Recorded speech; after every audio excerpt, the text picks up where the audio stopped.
I'm Polly Warren and welcome to the Positive Perimenopause podcast. This is the place for some positive inspiration to help you through the rollercoaster ride of perimenopause. I truly believe that with the right support, knowledge and wellness tools, you can feel your best yet, because I'm learning this life phase can be a truly exciting and often pivotal time of life. With every episode, my mission is to support and empower you to own your menopause, because it's time to start taking care of the most important person, and yes, that's you. So thank you for being here and sharing your time with me. Now let's dive in.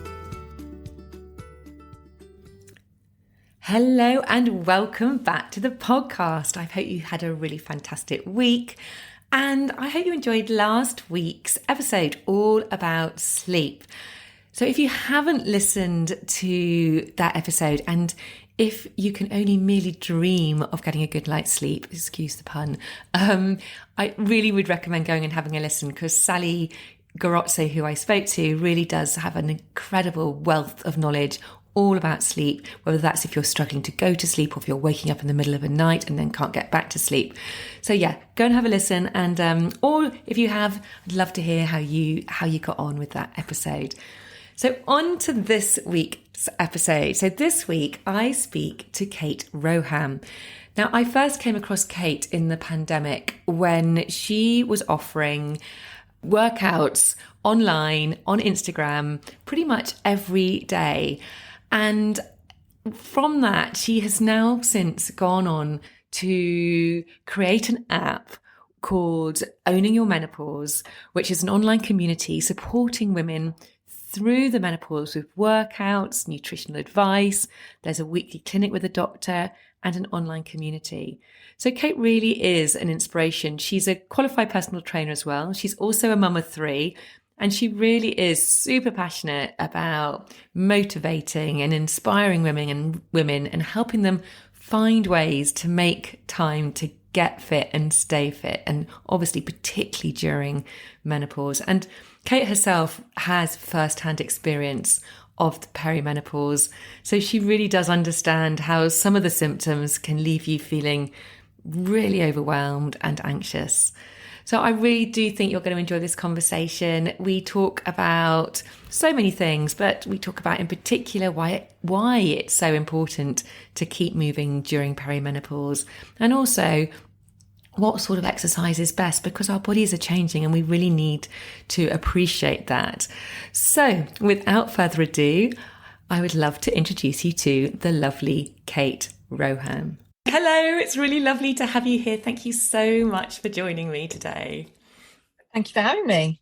I'm really excited to talk to you because I first came across you during the pandemic in one of the lockdowns, and I came across your morning workouts, which you were doing on Instagram for free, which I really, really loved. And you're a qualified personal trainer, but you also now have gone on to create an incredible online community supporting women through their menopause called Owning Your Menopause.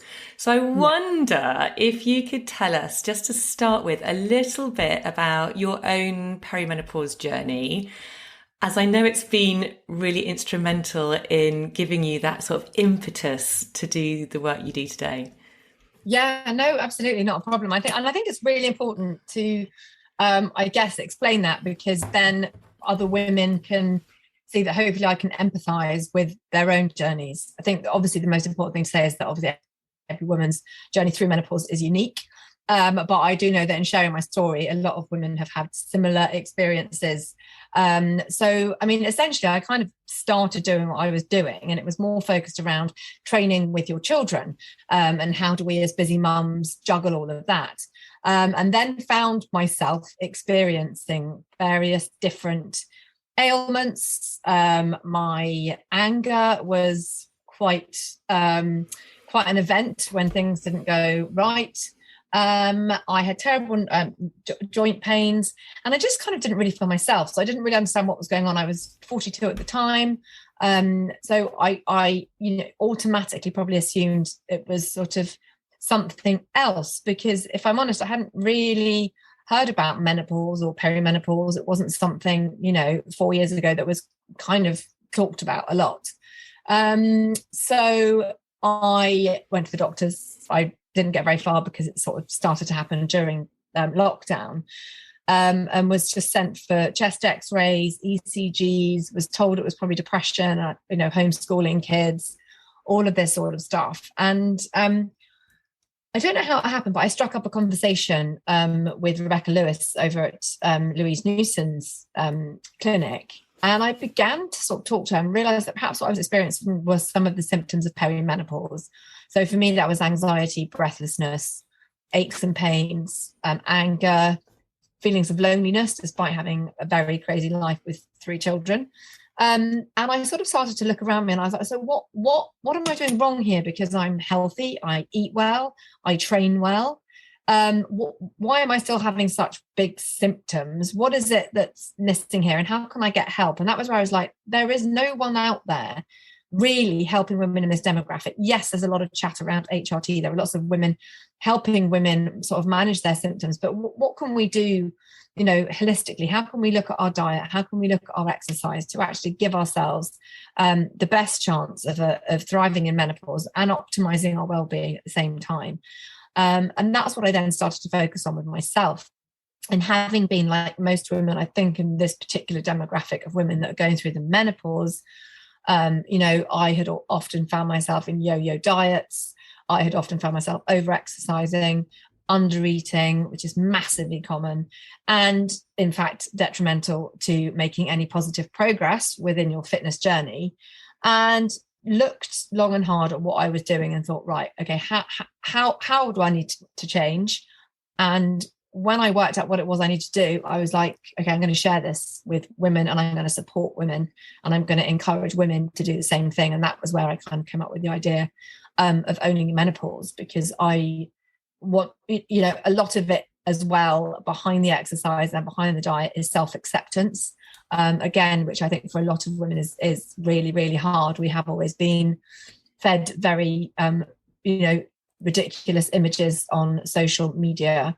And I think we have been fed a string of lies about dieting, juicing, keto, fasting, that we're often so confused at what to do. So I've essentially created a one-stop menopause shop app to help, hopefully, women just get to where they want to get in a simplified format with my support and the support of the amazing women on board.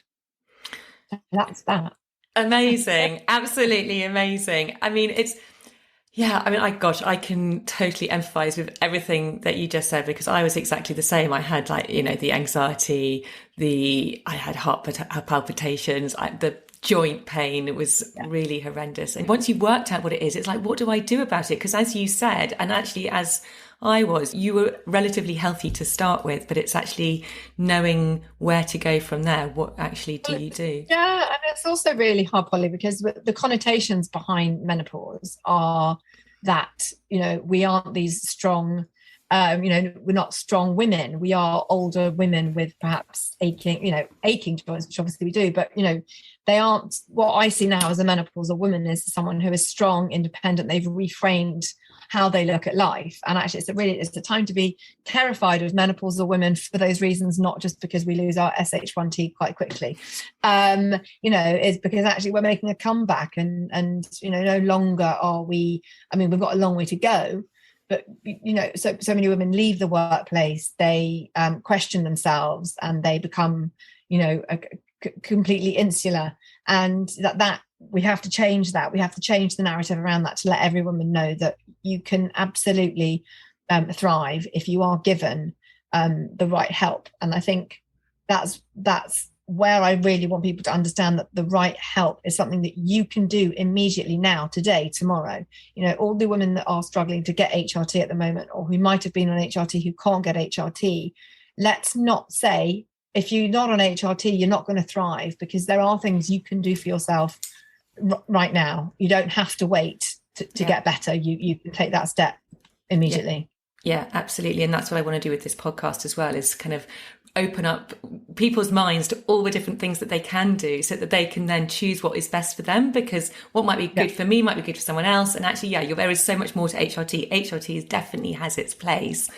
But yeah, there is so much more you can do. So let's... Don't get me wrong, I take it. So I'm not bashing it, but we just mustn't hail it as the be all and end all. Yeah, for me, I very much see it as part of the jigsaw. It's very much part of the sort of treatment plan to get yourself feeling great again. And I totally agree with you that once you get back on track, this is such an incredibly positive, empowering time of life. And I'm meeting so many incredible women at the moment through doing this podcast who, because they have found the tools which are helping them to feel strong again, are going on to do some really blimmin' incredibly empowering things. And often it's because of their experience of perimenopause or menopause that they're going on to do those things. Anyway, let's talk about exercise and moving our body, because that is what you are a complete expert at. We know exercise is really important generally for all of us, but particularly during perimenopause, what are some sort of specific benefits of moving your body at this stage of life? And you know, it's a really good question, because I think, like I said, you'll have so many women who come into their perimenopause journey and they are fit and they are healthy and they haven't really changed their training, but they're not necessarily feeling any better. You know, they've sort of reached a plateau, and that's what we really have to look at. Like, why do we have to change our training, and what should we be doing? So what I would say to most women, I mean, first and foremost, if we look at looking at training no longer as an aesthetic benefit, because by default we are working against the aging process, and with that, and with the decline in our hormones, that there are inevitable changes. Again, you know, genes do play a part, and doesn't happen to every woman, but you know, most women I deal with or talk to, you know, they've suddenly got weight gain, they don't understand how, and you know, this is where we've got to start thinking, okay, what do I need to do to be healthy for a long mobile life, not how do I look slim. So that's where I want women to focus on for their exercise. Like, it is about why you are doing it, and you're doing it for, and if we start with our joints, so our joints and our bones, I mean, basically we're breaking down our bone density at a greater rate than we are building it up from around about the age of 35. And actually it's the same with lean muscle. We're losing around 3 to 5% a year from the age of 35. So, you know, that is a natural process by which we're working against, as I said.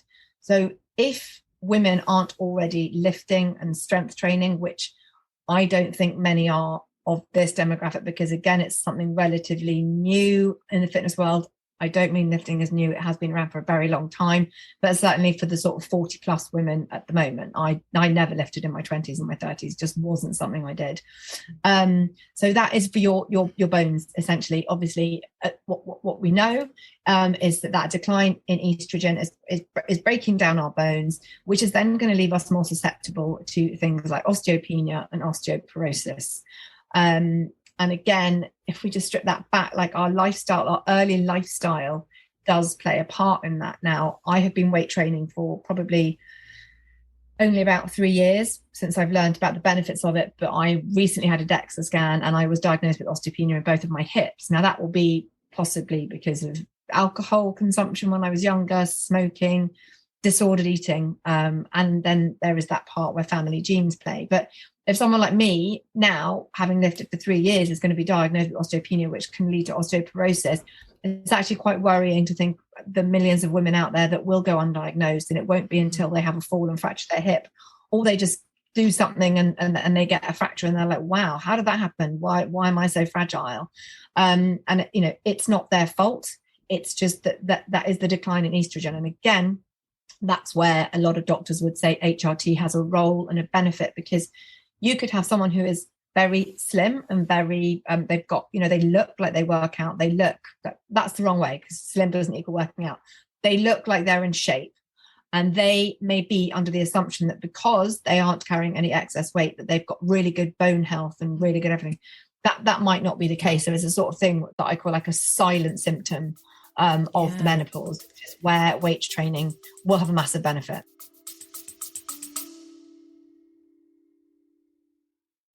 A very quick break to ask you to hit the follow or subscribe button if you haven't already.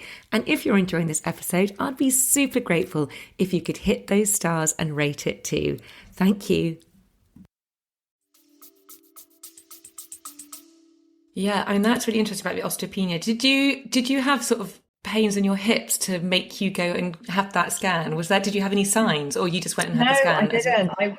I was privileged enough to be actually at Newton Health, and they did do one. But I have had hip pain, like probably when I was coming into the menopause, or along with my neck pain. That was one of the places that I was experiencing my joint aches and pains.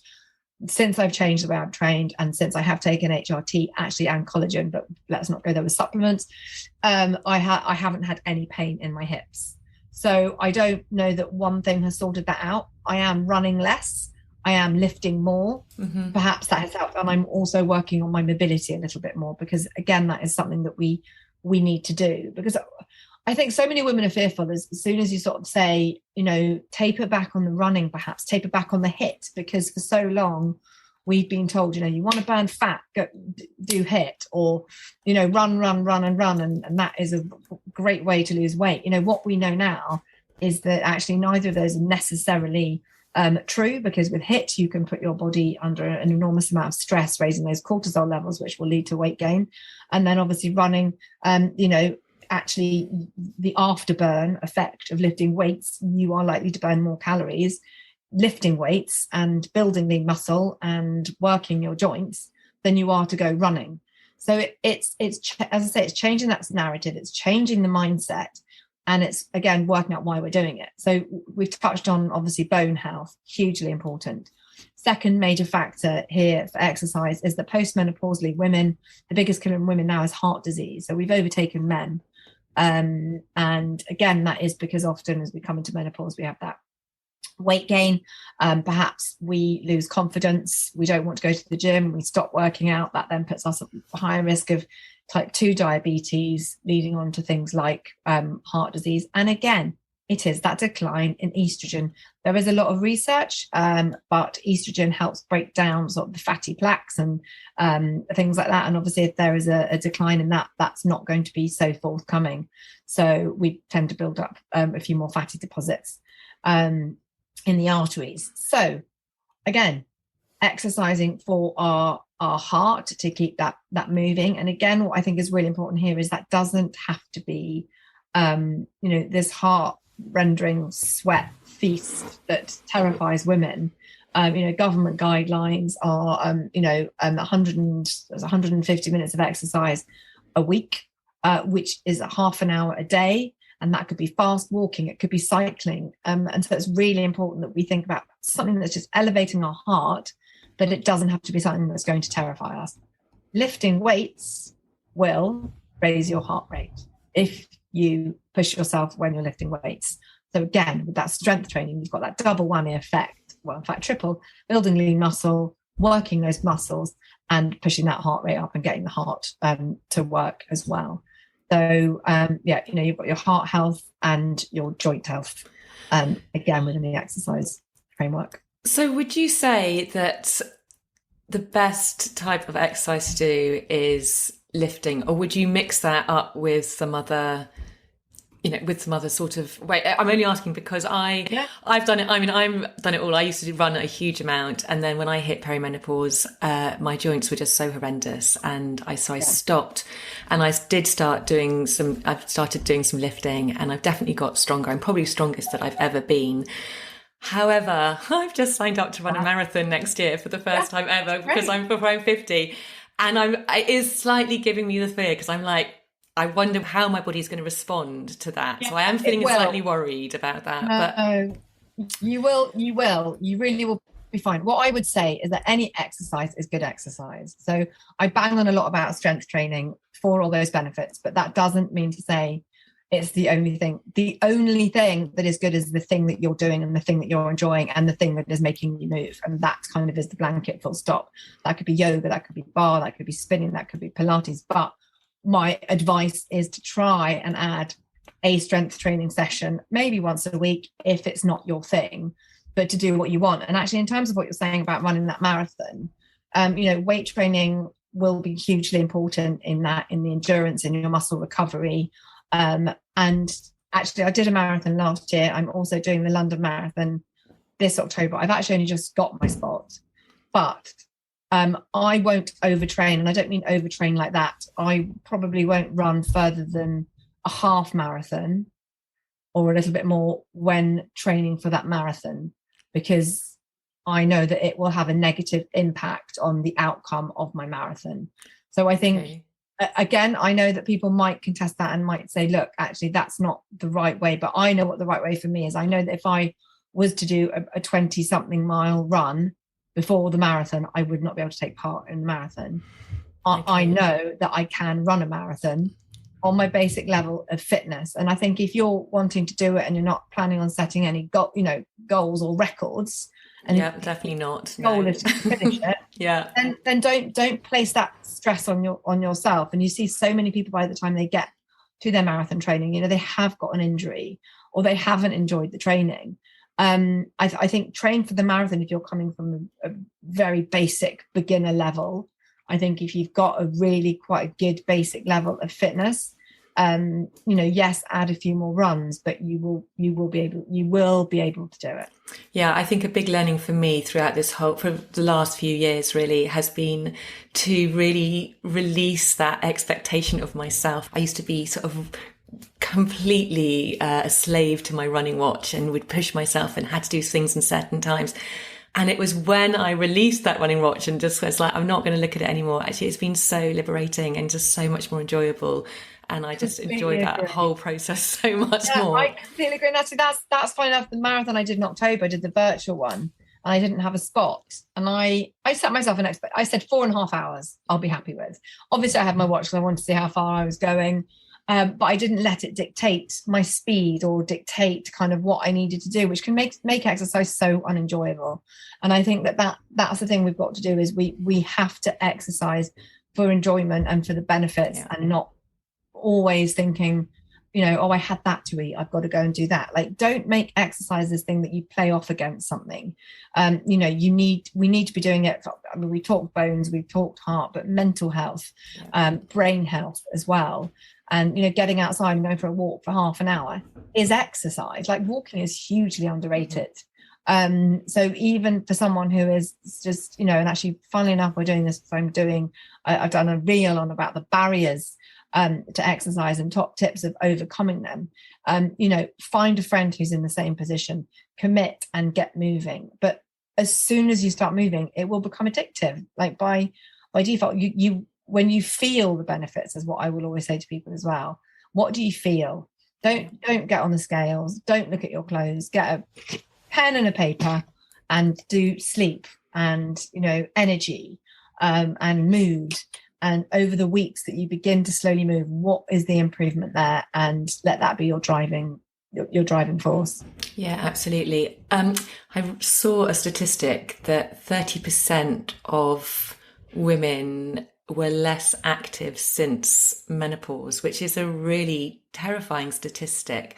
What would you say? I mean, how can we change that? What would you say to someone who really is just like, I don't really do any exercise, it's not really my thing, I feel pretty exhausted all the time, I've got no energy? What advice could we give it's them? So hard. And actually, I imagine that stat, what has probably changed since COVID. I imagine that 30%, and then since COVID, a lot of women just have gone under the radar as well. It's a really tricky one, and I do in a certain way get quite frustrated, because in actual fact, you could have the best trainer, you can have the best shoes, you can have the best of everything, the best gym, and still not use it. The only person that can get you moving is you. And I have seen and worked with so many women who have that mindset, I can't. And it's so frustrating, because everybody can, and everybody started somewhere. I think is the really important thing, is that because we compare ourselves and we'll look and we'll think, well, she's doing that, but she also was where you were, however long ago. So never compare your journey with anyone else's. And I think to think about how you're feeling in that moment. If you are feeling like you've just said, you've got those pains, you've got no get up and go, give exercise a try for a week. Walk for 10 minutes a day for the first week, up it to 15 minutes a day. It's not asking a lot. And when you feel the changes, it will just become habit. I do appreciate there are some women that are so severely crippled by perimenopause symptoms, and that can be with mood, and that can be with extreme fatigue. But exercise breeds movement breeds movement, and so sort of sitting there and saying, oh, this hurts, or I really, really can't do it. You could get up at that moment and just walk to the kitchen 2 or 3 times. It doesn't have to then be a 10-minute walk. Just try to get up, because we are very good at human nature at making excuses to not do it. And we're all, I'm not going to say guilty, because you don't need to feel guilty about it, but we all have it in us. But you are the only person that can make yourself feel better. And also, as you know, that was one of the things that I did discover in my perimenopause journey, which has been my hardest, was which I gave up alcohol, and I am now 18 months sober, because alcohol and perimenopause and anxiety and mental health and the excuses for not having to get up and go are often fall very much on our lifestyle choices as well. So it's not just necessarily about the alcohol, it is about the lifestyle choices that come with that, and that's one of the things I do try to encourage my community to do. Very, very negatively received by lots of people, but if you want to feel your best, and if you want to thrive, I can give you all the tools and the toolkit to do that, but you have to use them. Yeah, it's finding that thing within you. I mean, I suppose it depends how bad you're willing to let it go before you're actually going to do something about it. But as you say, it just by moving your body will make you feel better. And it's about just breaking it down into the smallest steps, and not feeling like even the tiniest step is actually not worth it, because it's always going to be worth it. And I think I don't know, I speak to women and they're saying, oh gosh, well, I used to be able to run 5K regularly and now I just can't do it, so I'm not going to do it. But it's like, you've now got a new starting point. Forget that. Just start from where you are now and just do the smallest amount which you can achieve, and just build on it gradually. Absolutely agree. You're so right. And that is the thing, isn't it? It's that comparison. And that's why I say, don't chase your 30-year-old self, because that's gone. You're not going back there. Look for your 60-year-old self, who is mobile and strong and, running around. I mean, my mum is 75. She's absolutely bonkers. She was always very fit. She's not lifted, but she walks a lot. And, she will keep up with my children, and that's the person that I would like to be. I want to be able to run around after everybody, not like cooking and cleaning, running around after everybody like I am now, but outside enjoying my grandchildren, when that time comes. And that's what we're doing. We're future-proofing our bodies, and not looking back on what is. And actually, funny you say that. I ran my first half marathon in my 40s. And have taken part in like really random competitions like turf games, where you go and you do lots of weights and lift lots of weights in my 40s, because actually I feel like I've shedded that drama and that comparison, and I want to go out there and I want to be amongst sort of the younger population, showing them what we're capable of at 40, and then having those conversations with them and saying, actually, you know what, you're doing so well in weight training, keep going. Because if someone had said to me at 35 or 30, weight train. I mean, I think I had a personal trainer for my wedding, because we all, sort of, it's that time when we all make an extra special effort. And that was it. And I wish that trainer said to me, carry on with the lifting, because my body shape did actually change through that weight training. And then I never went back, because I still thought that running and, ridiculously long. I mean, I used to sit on a treadmill for like an hour in the gym. I mean, I know. How boring. And I hated too. it. Yeah. I hated it. Like, I would be there. I wouldn't want to go. So that's the other thing. And that's the one thing I also say about weights is, it can take you, for me, it's that self-care where you do switch off. So you're concentrating on your form. You're concentrating on feeling powerful and strong and lifting. I'm not thinking about picking so-and-so up from somewhere, or who's got to have what for supper, which when I'm running, I am. I'm still there going, okay, so what have I got to do? The lifting of the weights is the one time, which is why I'm no good at things like yoga. I don't really ever switch off. But lifting for me, that is complete self-care. And I'm so busy focusing on lifting, feeling strong, that I don't think about anything else. It's like, do you know, my middle child at the moment, who's 16, he's got really into going to the gym and lifting weights. I think it's more of a vanity thing at the moment, you know, Yes. getting pumped and stuff. But he's in the middle of GCSEs, and he has really said to me, I just love going because it's the only time I really get to clear my mind. And I thought, gosh, I was so impressed that he noticed that is why he enjoyed going, just to have that time to just really blank out. It's true, right? Because he's not necessarily with mates, or he's not running and thinking, what exam have I got next? What haven't I studied? What don't I know? You know, you're in the gym and it's you and the weights. No, and I think that's brilliant. Yeah, and it is, you know, I could never do a pull-up in my life, and in my 40s I can now do pull-ups, and you can do whatever you want to if you train for it. So it's age does not determine your physical abilities. Absolutely. On a more practical note, would you say, is there a best time to work out? No, I love that question. That was actually in the paper recently about how this was the best time. The best time to work out is when you can. I know if I don't work out before 10 o'clock, it's not going to happen. That's why I do the 6:30s, because I think to have it done, to start your day. And that is the one thing I would say to a lot of people is, you know, one of the biggest barriers again is time. You know, I don't have time to exercise. Totally granted, we don't all have the same 24 hours in a day. But what I do know is if you're not doing shift work, that's slightly different. If you can get up and work out in the morning, it will make your day a lot better, and it is done. And, you know, often by the end of the day, we don't have the energy. Then we're disappointed in ourselves that we didn't do it. And we just go down that slippery slope of just not starting again. Mm-hmm. So I often say to people, like, if they say, oh, it's too early, I'm not a morning person, I can't do it. Okay, for the first week, set your alarm at 6 o'clock. You don't have to get up and do anything. Just set your alarm at 6 o'clock. Maybe come downstairs, have a coffee, you know, start training your body to wake up at that time. And then the following week, you know, maybe get up at 6 o'clock and go for a walk. So start building little bits in. But you can check, like, we all have the power to change the outcome of our day. We all have the power to change our future. We all have the power to be strong. You know, so we can do it.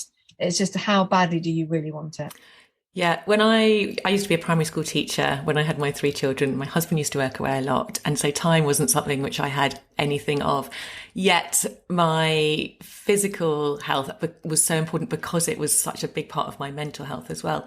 So I was never a morning person either, but I had to be in school by 7:30. So I would get up. That's when I started getting up at 6 and working out. And actually, I'm no longer a primary school teacher, but I still like getting up at that time because everyone's in bed. I love it. It's my time to myself. No one needs me. And otherwise, I do find the distractions of the day just sort of worm their way in, and I don't do it. So it's totally possible. And sadly, I'm up at that time, but I'm always accompanied by Rupert, who's 6. Right. He doesn't believe in sleep, but maybe that's because we don't believe in. No, I believe in sleep, because that is the other thing actually to anyone, you know, that is listening and is in that menopause and midlife journey, is that rest is an incredibly important part of any fitness program as well. And we all think if we take one day's rest, it's all going to go to pot. The reality is, if you don't take a day's rest, it will all go to pot. You need to rest. Yeah. So that was a question I was going to ask actually, is it's a tricky one, isn't it? Knowing when your body really needs to rest versus I can't really be bothered to do the workout today, I'm not going to do it. So it's kind of that fine line of sometimes you actually really do need to give yourself a break and rest, don't you? What I would say on that is I always have my set week, my schedule. So plan on Sunday what's going to happen. How's the week going to look? How, you know, based on not even how I'm feeling. So Monday I'll do this, Tuesday, Wednesday I'll possibly do a run, Thursday, Friday. If on that morning I wake up and I'm not up for it, that's okay. Don't do it. But I would always say don't sort of wake up and then decide what you're going to do. Rather like sort of meal planning or food planning. Know what you're going to do for the week. If you don't do it, that's okay. And it's possibly, if you are again in that perimenopause journey, that your hormones are somewhere, you know, that determines a lot on how we're feeling, how we've slept. Again, all of these things are going to have an impact, but that's fine. That's your day's rest, you know, and then just move the schedule slightly or don't. Just, you know, you were going to exercise Monday, Tuesday, Wednesday, let's say, but you didn't on Wednesday. that's fine. Pick up again on Thursday. If you need 2 days, take 2 days. But in listening to your body, you're going to help yourself prevent injury, which is then only going to, potentially, if you do get injured, lead you to having to not work out for a much longer period of time. Yeah, I had Emily Barclay on the podcast a few episodes ago, and she runs the Peri-Menopause Hub. And she really talked a lot about tracking your cycle and how using your cycle to actually train at certain times is so, so helpful. And like the England team, for example, they all track their cycles according to how they trained. So yeah, it's really important to listen to our bodies. Yeah, and how you eat as well around your cycle is huge. But again, I think the hard thing about that is you can get so caught up in where you are in your cycle that you forget to listen to your body. And I think listening to our body is really powerful, and understanding that. And I try and track my cycles, but I just had my last period 16 days ago, but prior to that was 60 days. Then before that was like 13 days. So I'm all over the place. So again, in that perimenopause journey, it's really impossible to track. So I often, will roughly work out where I am, but go again on how I'm feeling. And more often than not, I have tracked my cycle by how I feel and what I'm able to achieve. So I might go to the gym and be able to lift 20 kilograms, and then the next week I can't. And I'll be like, right, okay, that's because I'm here. And then this part of my cycle, it's not because I've gone backwards. It's just because my body is not able to do that this week. But then the following week, I might be able to lift 25. So, it's about being kind to yourself and listening to your body. Yeah, it's all about, I talk a lot about awareness. It's about really noticing exactly what's going on and having that awareness, being able to sort of take a step back and really seeing, and being really kind to yourself. And I think we can all probably improve on that and being kind to ourselves. Would you say that doing all the work that you're doing now with Owning Your Menopause, and you are really busy and you're really on fire just looking at your Instagram, that you have truly found your purpose because of perimenopause? Yeah, possibly. Yes. And it's only just beginning. Like I feel like this is just the beginning of the journey, even though it's taken a long time to get where I am. I feel like, because I feel like I'm learning every day. There's always something new out there to learn and to discover. But yes, I do feel like possibly perimenopause has given me my voice. Yeah. And that's just such a good message to other women, because it really is a time where you can really flourish and step into yourself. And I'm finding the same thing as well. And I think it's a really positive thing to see. I can. Yeah, exactly. Well, Kate, thank you so much for joining me today. One last question for you is, which I ask all my guests, is because this is called the Positive Perimenopause Podcast, what would be the one actionable, practical tip, if you could only give one, to the listeners to help them have a positive perimenopause? My practical tip would be get moving, but remember that you can thrive and it can be amazing. Like it really can. And I think that it's a great question to ask. And I think there's a great podcast, because this is what we need to do. It needs to be positive. We know all of the symptoms that aren't so much fun, but what is really important is that women understand it can be an incredibly amazing time. But my top tip would be that movement is essential. Thank you so much. I agree. No, Kate, thank you so much for your time. I'm so grateful. If anybody wants to come and find you, where should they go? Yes, I've got 2 Instagrams, which is really annoying.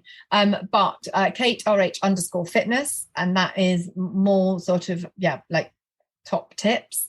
And then obviously the platform is Owning Your Menopause. So those are the 2 spaces to find me. Brilliant. Thank you so much. Thank you for having me. I can't believe I'm talking about doing the marathon again. I'm really going to have to do it now.